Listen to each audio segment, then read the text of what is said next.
supporting our fundraiser and also providing some scores to recipients. So I'm very excited about this, and thank you so much for helping to grow Together with Classical. If you would like to help us reach our goal, please consider donating in the link that's in the description, and or also now currently we have the box on YouTube where you can donate directly via YouTube. Thank you. All right, now to the episode. If you have been watching or listening to our episodes, you know that we've had a lot of musicians, people who actively play instruments, and of course they make up a huge part of classical music, whether they do it professionally or they do it as an amateur on the side. But we've never had a perspective from a music critic. Today we have Ben Finan, who is currently the director of content at Steinway & Sons. We met, of course, through my partnership with Steinway, and a few months ago I was on his podcast, Soundboard, which is a podcast on artistry and craftsmanship. So I'll link that below for you in the description if you want to check it out. What was really fascinating, though, after we recorded the episode, we got to talking, and I was fascinated by his background in music journalism and being a music critic. And so I just wanted to invite him to Classical Chats to hear his perspective. What makes a good performance? What makes a good review? And what has changed so far in the past 20 years that he's been working as an editor, as a writer, and as a reviewer. He was a managing editor in the classic arts division of the Playbill magazine. He's had publications in the New York Times, San Francisco Chronicle, New York Star Ledger, just to name a few. And then he founded his own magazine, the award-winning Listen magazine, and then he made his way into Steinway. So we're going to hear about his journey. Well, hello, Ben. I think this is our first time seeing face-to-face, maybe? That's right. When you were on the Soundboard podcast, you were audio only, but same service. So I'm sure we'll have a similarly wonderful experience. Yeah, well, I'm glad to have you on Classical Chats. You have such an interesting background, and I was looking through your resume just before our chat, and I saw that, of course, I knew that you were working at these amazing publications in the past as an editor, but also on the bottom of your resume, you listed as an amateur pianist and an amateur baritone. That's right. I didn't know about that, so then it's a perfect segue into the introduction question, which is, how did your journey with classical music begin? Okay, great question, and that's a question I ask people, but you've caught me by surprise. I haven't always considered it about myself. I guess I would have to say that it began with taking piano lessons. When I was a kid, I started with violin. I played violin for 2 weeks. And that's why it's not on your resume. Yeah, it didn't make a resume cut. The first thing you do when you play a violin is you do this open A.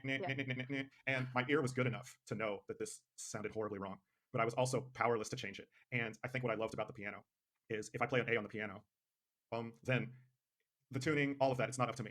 It's just the velocity of how I press that key, how long I hold it.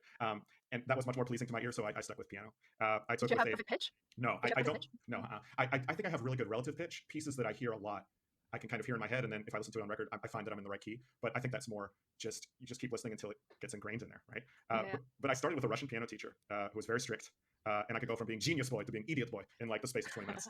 And I switched to an Italian teacher who was a little more chill. But yeah, the piano was definitely my introduction to classical, along with like the William Tell Overture and music from cartoons and, and Bugs Bunny and all that sort of stuff. But yeah, I was playing classical before I was hearing a lot of other music. And I think that helps because that really does become a foundation for you to pour things into.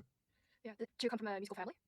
Not really. My father was the musical one of my parents. He played saxophone, and his mother was the organist at their church growing up in Texas. I grew up in Tennessee, but neither of them was particularly musical. But my father had a really great eclectic record collection. So I think you were asking me, what was my first intro to classical?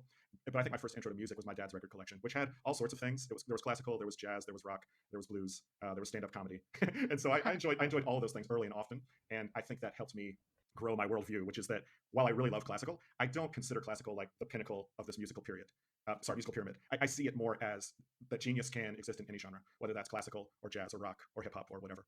And I think that helps keep me grounded because I'm not a fan at the end of the day of classical snobs who have no consciousness of the music outside of their genre and of how it fits in, right? Especially in 2021, let's not pretend that Mozart is our contemporary, right? It's great music, but Thelonious Monk also wrote great music, and that's kind of my advocacy. Yeah, I remember we talked about this and your various interests in other musical genres and trying to bring that into Steinway. But let's go, before we touch on that, that's sure. kind of the most recent milestone, but piano lessons and then baritone singing. Yeah, I guess I have a good ear. I have a really good ear. It's not the best ear, but I feel that everything I do is somehow ear related, right? Piano, singing, writing, doing podcasts, being an editor, all of that at the end of the day is related to, does this sound right? Does this sound good? How could it sound better? Whether it's words or whether it's music. So yeah, I think that singing was just kind of natural for me. I didn't really do it so much until college when I joined a chamber singing group. And that was a new experience for me. And I really enjoyed that, this idea of a small, tight ensemble where there's nowhere to hide and where you really have to know your pitches, especially I was usually bass 1 or bass 2. So you're kind of grounding everything.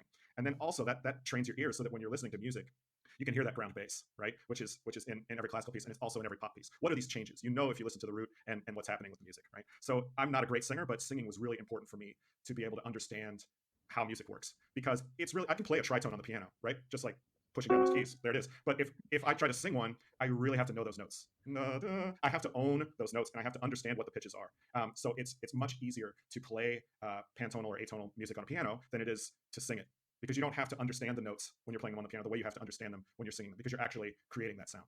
Isn't that interesting though? Because in the very beginning, you start off with a violin and you couldn't control and make that pitch. That's right. And then somehow you made your way back to do exactly that with your I voice. did. I think I was a kid, and it was so frustrating to hear that scratchy violin sound and to be unable to fix it. And as a spoiler, that's kind of what happened with my piano playing. Is I feel like I got to a place where my interpretive powers were well beyond my technical ability, and that led to a similar frustration on my part, saying, okay, you know what, I want to make a contribution to the arts.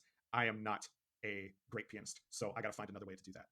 And so writing, how did you find Yeah. that calling in you? Yeah, that's yeah. So I started writing about music in my college newspaper, and I had a little column called Ben Fanan Music Man, and it was it was really to encourage correct pronunciation of my last name, but also Smart. it gave me an opportunity to like start reviewing albums and reviewing concerts. I didn't really know what I was doing at all, but then when I graduated college, I took some of those clips to people who were working in music journalism, including Steve Smith, Greg Sandow, Bradley Bambarger. These are guys who are still writing and are now my peers. And I would take them these clips, and they would say, okay, this is good, this is not so good. You need to do more of this here, more of that there. And then whatever my main job was that I had, I would try to write about music on the side. And that eventually led to freelance work with the Newark Star-Ledger, which was then an enormous newspaper, as well as with the San Francisco Chronicle. So I would occasionally write articles on classical music for those papers. And I would just do that on the side of whatever my day job was. So I would go to work, then I would get on a train from New York and go to Princeton and hear a string quartet and get home and write it up at midnight for the paper the next day. And those were very exciting music journalism days when newspapers still sort of reigned as the place where folks got their news. Yeah, I was just thinking about this because you were saying that you were bringing your clips to other journalists to Right. kind of get their feedback on what's Yeah. good and what's bad. So first question that came to mind was what makes a good music review? And Mm. second question that came to mind was, in this day and age, what is a review and what separates it from comments? These are two fantastic questions. Let's start with the first one, which is what makes a good music review. I think initially, when you start writing about music, you get kind of obsessed with this notion of this is good and this is bad. And my job is to figure out if something's good or bad and then explain why. And I don't think that's exactly what you're supposed to do. I think if you are reviewing something, which is different than, say, a feature, but let's say I'm reviewing a concert or I'm reviewing an album, I think what you're looking to do as a critic is to decide, is something convincing? Did this project convince me? That's really what you're asking yourself. Not is this good or is it bad, but is it convincing, right? If you play, I was just at the Chopin competition, which happens in Warsaw every 5 years, and I watched 12 finalists each play either the E minor or the F minor Chopin piano concerto. And when you hear 12 people play the same thing, then you can really get into the details. But what you're really asking yourself is, am I convinced of this interpretation? Is this interpretation convincing?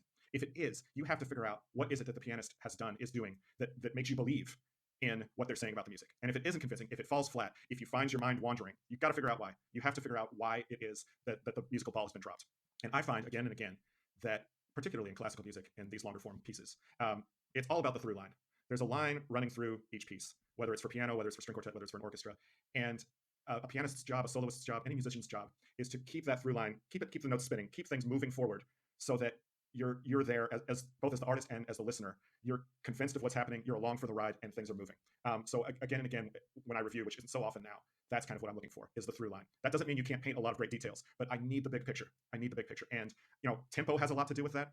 Like, does your tempo convince me? You can play a Chopin prelude, you can play it very slow, you can play it very fast, and it'll be convincing at both speeds. But it's up to the player to be so convincing that it feels right.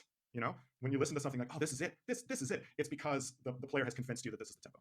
So how much of it is instinctual and how much of it is, I mean, I don't mean like a measurement in grams, but how much of it is from your academic studies, if any? Because something that I've been wondering as the one who would be reviewed, on the other side of this, I don't know, stage audience world, it's this question of what makes them have a certain opinion about music and what gives their opinion the ground and the value. So Yeah, I don't know if you have something to speak to that. I really do. I think those are great questions to ask as an artist. And unfortunately, I don't think that all reviewers are in the right headspace and with the right training to be doing what they're doing. I feel that if you're writing about classical music, you better have fluency in a classical instrument. Otherwise, I'm not so sure that I'm interested in what you have to say. I think you have to have been in those trenches and been playing an instrument. I don't care if it's like trombone, violin, piano, percussion, something. I want you to be able to read music. I want you to have played some masterworks. And then going past that, I want you to come into a performance without any preconceived notions in your head. I don't want you to sit down. I think it is possible, because I think it's possible to have a familiarity with the work, but then to literally approach that with an open mind. So you can sit down to Parsifal and say, okay, I've seen Parsifal. I know Parsifal. But you can't sit down and say, Parsifal should be like this.